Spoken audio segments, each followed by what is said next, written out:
Fahd भाई। जी वालेकुम अस्सलाम।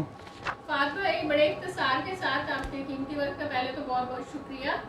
आपको जैसे कि पता है कि पूरे पाकिस्तान में नॉन कस्टोडियल पेरेंट्स दो किस्म की दरख्वास्त दायर करते हैं हजारत के सिलसिले में, एक मुलाकात की और एक ज़ेर दफ़ा 25 कस्टडी की। जी ये अदनान भाई हैं भक्कर से, ये हमसे सवाल पूछ रहे हैं कि मेरी दो बेटियां हैं, 2018 में मेरी लैदी हो गई थी।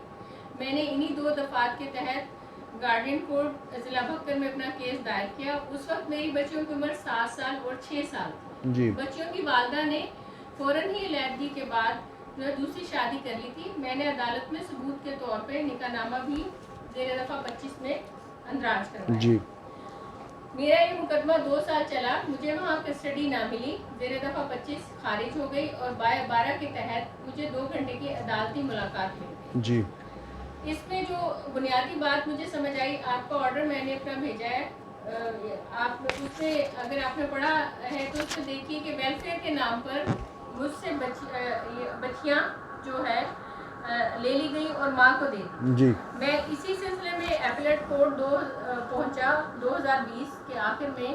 वहाँ पर भी मेरा फैसला तकरीबन 2 साल लगे और 2022 में एपलेट कोर्ट ने वो ज़ेर दफ़ा 25 की एप्लीकेशन ये कहते हुए खारिज कर दी जी कि बच्चियों की अफेक्शन की माँ के साथ ज़्यादा है, लिहाजा आपको कस्टडी नहीं दी मिल जा जा सकती। जबकि वालदा ने दूसरी शादी कर रखी है और निकाहनामा भी लगा। जी अब जबकि मैं ये सोचता हूँ कि मेरी बच्चियों से मुलाकात तो अदालत ने 2 घंटे की दी थी और उस वक्त जो कानूनी मशावरत मिली और जो इस वक्त भी कानूनी रहनुमाई मेरे तक पहुँच रही है या मुझे समझ आ रही है, उसमें खौफ ये है कि मैं अगर 2 घंटे की मुलाकात से ज़्यादा पेरेंटिंग शेड्यूल लेता हूँ तो मेरा हक़ हज़ानत ज़ेर दफ़ा 25 आला अदलिया में सुना ना जाएगा। मैं इसमें सख्त घबराहट और मुश्किल का शिकार हूँ कि एक पढ़ा लिखा बाप हूँ, पेशे के एतबार से मैं डॉक्टर हूँ, जी कि ना तो मेरा पेरेंटिंग शेड्यूल बना जिसकी वजह से मैं अपनी बच्चियों के साथ कोई बॉन्डिंग डेवलप कर सकता।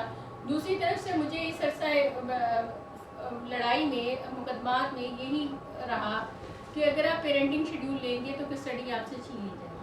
आप इसमें बराए मेहरबानी कानूनी रहनुमाई फरमाइए। ये सिर्फ मेरा मसला नहीं, बेशबाह बकर में बाप मौजूद है जिनकी ज़ेर दफ़ा 25 जो है इसी बुनियाद पे खारिज हो जाती है कि बच्चियों के साथ बच्चे या बच्चियों के साथ आपकी अफेक्शन और बॉन्डिंग ना है। जी क्या ज़ेर दफ़ा 25 अगर मैं पेरेंटिंग शेड्यूल ले लेता हूँ तो मुझे ज़ेर दफ़ा 25 के तहत आला अदलिया कस्टडी नहीं देगी? देखिए, सबसे पहले तो डॉक्टर साहब आपको थोड़ी सी कन्फ्यूजन है, आप कन्फ्यूजन का शिकार हैं। आप एक चीज़ समझने की कोशिश कीजिए कि जो फैमिली लॉ है ये बेसिकली कोई सिविल लॉ या फौजदारी लॉ की तरह कोई टेक्निकल लॉ नहीं है। 2 + 2 = 4 इसमें नहीं होता। इसमें जिस तरह आपने ग्राउंड्स उठाई सेकंड मैरिज ऑफ मदर की, तो ये इप्सो फैक्टो सेकंड मैरिज की जो माँ की दूसरी शादी है, ये कोई ग्राउंड नहीं है जिसकी बुनियाद पे कस्टडी चेंज कर दी जाए। इसके लिए बेसिकली जो कंसिडरेशन है वो वेलफेयर ऑफ माइनर है।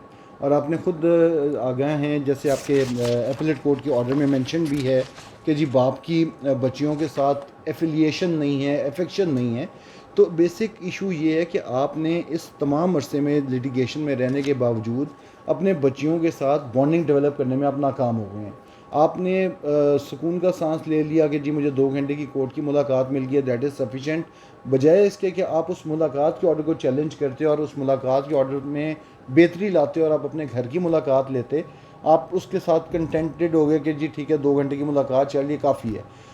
पहली बात तो ये है कि आपकी मुलाकात का स्केजुअल पेरेंटिंग टाइम किसी भी हवाले से आपके कस्टडी को नहीं अफेक्ट करता, किसी भी हवाले से।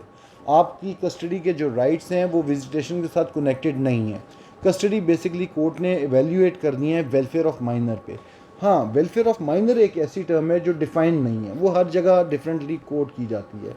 वेलफेयर ऑफ माइनर में सबसे जो अहम चीज़ है मेरी अंडरस्टैंडिंग के मुताबिक, और मैंने जो 15-16 साल का तजर्बा है उसके मुताबिक, बेसिकली ये एफिलिएशन और अफेक्शन बेस्ड ऑन लव है जो बाप का बच्चे के साथ ताल्लुक़ है। ये बेसिकली वो वेलफेयर ऑफ माइनर डिफ़ाइन करती है। अगर आपकी अपने बच्चों के साथ अच्छी बॉन्डिंग डेवलप हो जाती, अगर आपके अपने बच्चों के साथ एक कनेक्शन डेवलप हो जाता, अगर आपके बच्चे आपसे फेमिलियर होते, अगर आपके बच्चे आपके घर जाते, आपकी पूरी पैटर्नल साइड से मिलते, उनके साथ फेमिलियर होते, तो बड़ा आसान तरीका था, आप एक इंटेलिजेंट प्रेफरेंस की एप्लीकेशन कोर्ट में देते कि जनाब बच्चों से पूछ लें ये कहाँ जाना चाहते हैं। बेसिकली कस्टडी जो है ना जी, ये बच्चों का राइट है, कोर्ट ने बच्चों के राइट को प्रोटेक्ट करना है, ना कि माँ या बाप के राइट को प्रोटेक्ट करना है। जहाँ तक दूसरी बात है कि हस्बैंड सेकंड हस्बैंड ना महरम रिश्ता है, तो मैं आपको दावत दूंगा कि आप कुरान हकीम में सूरह निसा है, सूरह निसा की आयत नंबर 22 और आयत नंबर 23 है, इसे पढ़िए, इस पर गौर कीजिए। सुतेला बाप ना महरम नहीं है, ये गलत फहमी है अनफॉर्चुनेटली जो हमने ओवर द ईयर्स डेवलप की है। कुरान हकीम ये कहता है, मैं नाकिसुल इल्म हूँ, मेरा इतना इल्म नहीं है, लेकिन जितना कुरान हकीम की आयत नंबर 22 और 23 पढ़ने के बाद जो मुझे समझ में आई है जो बात, वो ये कि एक वक्त में दो बहनें निकाह में नहीं रह सकती। एक वक्त में अगर आप एक बच्चे से एक माँ से निकाह करते हैं और उसके पहले शौहर से बची हैं, तो वो आपके लिए हराम, वो क्या कह सकते हैं, उनके साथ आप निकाह नहीं कर सकते, जो मेरी अंडरस्टैंडिंग है। May be I am wrong, मेरी तस्सीह कर दीजिएगा, देखने वालों से मैं इल्तमास भी करूँगा कि हो सकता है मैं अपने अंडरस्टैंडिंग में गलत हूँ, मेरी इस मामले में आप इस्लाह कर दीजिएगा। जहाँ तक रहेगी सर तीसरी बात कि आपने इस अरसे में पेरेंटिंग प्लान नहीं लिया और आप कस्टडी पे फोकस रहे और आपने ट्रायल कोर्ट में केस लड़ा, फिर आप एपीलेट कोर्ट गए और एपीलेट कोर्ट से भी डिसमिस हो गया। अब आप इस ग्राउंड के साथ या इस फुटिंग के साथ अगर सुप्रीम कोर्ट ऑफ पाकिस्तान तक भी जाएं, हाई कोर्ट जाएं या सुप्रीम कोर्ट भी जाएं, तो there are very bleak chances कि आपको कस्टडी मिल सके। बच्चियां आपसे तकरीबन एलियनेटेड हैं, बच्चियां आपको पहचानती ही नहीं हैं कि ये हमारा बाप है। आप खुद सोचिए, खुद समझदार हैं, माशाल्लाह डॉक्टर हैं, आप साइकोलॉजिकल इफ़ेक्ट्स बच्चों के जो डिसएसोसिएशन का शिकार हैं, जो कॉन्टेक्ट डिनाइल का शिकार हैं, जिनको एक्सेस ही नहीं है अपने पेरेंट्स तक, उनकी मेंटल हालत को खुद अंडरस्टैंड कर सकते हैं, अप्रिशिएट कर सकते हैं। नहीं आपके नॉलेज में है तो मैं आपको सजेस्ट करूंगा कि आप सब्जेक्ट्स हैं पेरेंटल एलियनेशन सिंड्रोम, इसे पढ़िए। ये क्या चीज़ है? ये बेसिकली आपका जो एक मखसूस टाइम है, देखिए बच्चों का, मैं यहाँ पे अपनी बात रोकता हूँ और दूसरे आपको एक और एंगल से समझाने की कोशिश करता हूँ। एक बच्चे के लिए जो आप उसका प्राइम टाइम है वो बच्चे का बचपन है, वो, और बचपन आम तौर पे 2 साल से लेके 9 साल तक रहता है। बच्चियों में 9 साल या 10 साल कर लीजिए, बच्चों में ज़रा 7 साल तक होता है। अगर एक बच्चा 9 साल या 10 साल की उम्र तक अपने बाप के साथ बॉन्ड नहीं डेवलप कर पाता, तो आपको लगता है कि 15 साल या 16 साल की उम्र में वो बॉन्ड डेवलप कर सकेगा? फ़र्ज़ कर लेते हैं कि आप ये बच्चों की कस्टडी जीत भी जाते हैं, just for the sake of argument. 15 साल या 14 साल की बच्चियाँ जो आपसे टोटली एलियनेटेड हैं, वो आपके पास घर में अगर वो आ जाती हैं, तो क्या वो पुरसकून रहेंगी? क्या उनकी ज़हनी हालत सेम रहेगी? क्या आपके लिए आसान होगा कि उन्हें माँ से दूर करके या कस्टोडियल पेरेंट्स से दूर करके आप एक हैप्पियर लाइफ दे सकें? तो मेरी अंडरस्टैंडिंग ये है कि बजाय इसके ऊपर कि आप फोकस कर रहे हैं सोल कस्टडी के ऊपर और उसके ऊपर आप अपनी एनर्जीज़ और आप अपनी टाइम और अपना आप फाइनेंशियल रिसोर्सेज लगा रहे हैं, I understand, you should go for shared parenting. आप अंडरस्टैंड कीजिए कि both the parents should have equal access in, and both the parents should remain active in the life of their kids. Go for visitation rights, go for maximum access to your child, go for modification of the schedule. आपने custody को claim किया appeal में, आपने visitation schedule को क्यों नहीं challenge किया? आपको विजिटेशन स्केड्यूल के ऊपर फोकस करना चाहिए कि जनाब बच्चियाँ 7 साल प्लस हैं और जितना इसके ऊपर अब लॉ डेवलप हो चुका है, और इसमें तो आई थिंक 4 या 5 जजमेंट्स हैं, वो मैं मेंशन कर देता हूँ और आप उसे नीचे डिस्क्रिप्शन में भी देख लीजिएगा। अब तो यहाँ तक नौबत आ चुकी है कि कोर्ट्स कह रही हैं कि आप 1-1, 1.5 साल के बच्चे उनको घर की मुलाकात दें।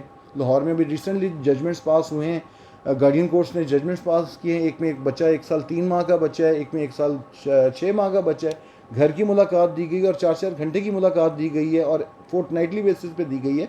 दो this is a quite limited one, लेकिन आपको जुस्तजू करनी पड़ेगी विजिटेशन के ऊपर फोकस करते हुए।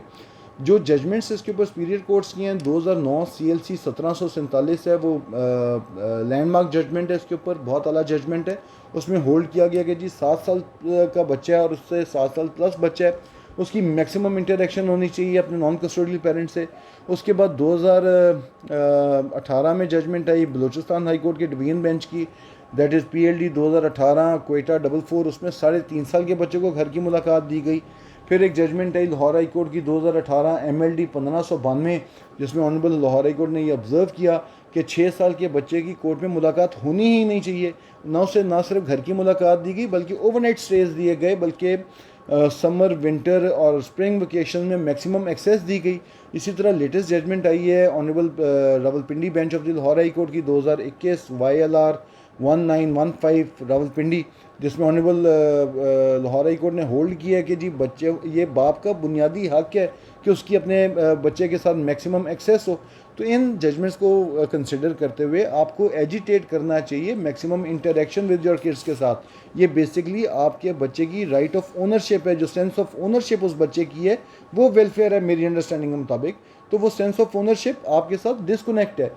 Go for connecting with your child, go for at home visitation rights, go for having maximum access with your kid.